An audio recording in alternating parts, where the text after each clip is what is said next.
Hello friends, अस्सलाम वालेकुम and welcome to reality stories.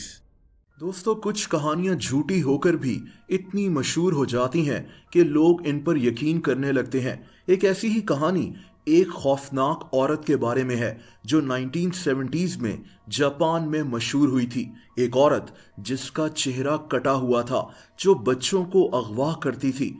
Japan में इस औरत ने इतना खौफ फैला दिया था कि इस पर मूवीज बनना शुरू हो गईं। लेकिन ये एक फर्जी कहानी थी।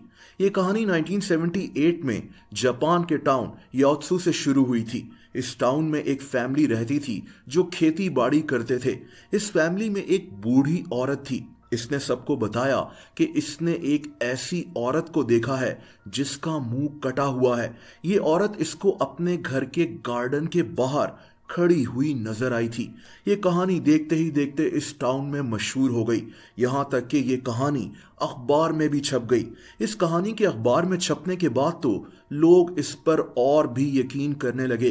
दोस्तों, अब यहाँ से मुख्तलिफ लोग सामने आने लगे जिनका दावा था कि इन्होंने भी एक ऐसी ही औरत को इस टाउन में चलते हुए देखा है। दोस्तों, 6 महीने के बाद इस औरत की कहानी पूरे जापान में फैल गई। लोगों ने इसको कुशिसाके ओना का नाम दे दिया।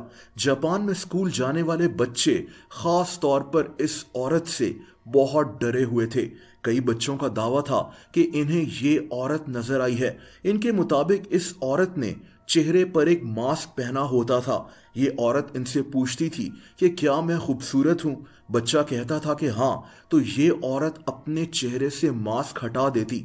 इसके चेहरे पर बहुत बड़ा कट पड़ा हुआ होता था जहां से खून निकल रहा होता था। बच्चों के मुताबिक ये औरत इनको अगवा करने की कोशिश करती थी। बच्चे ये भी कहते थे कि इसके पास कैंची या छुरी होती थी। अब यहाँ इंटरेस्टिंग बात यह भी है कि जापान में लापता होने वाले बच्चों की जिम्मेदारी भी इसी औरत पर डाल दी जाती थी। लोगों को लगता था कि इनके बच्चों को यही औरत कहीं ले गई है, हालांकि ये औरत एग्जिस्ट करती ही नहीं थी।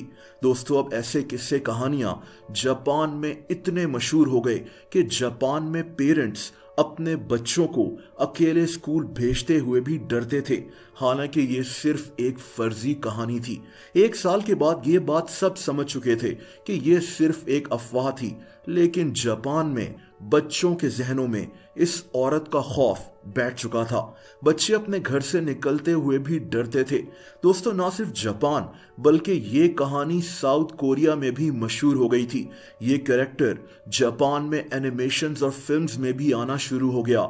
यानी एक बूढ़ी औरत की बताई हुई झूठी कहानी जापान और पूरी दुनिया में मशहूर हो चुकी थी।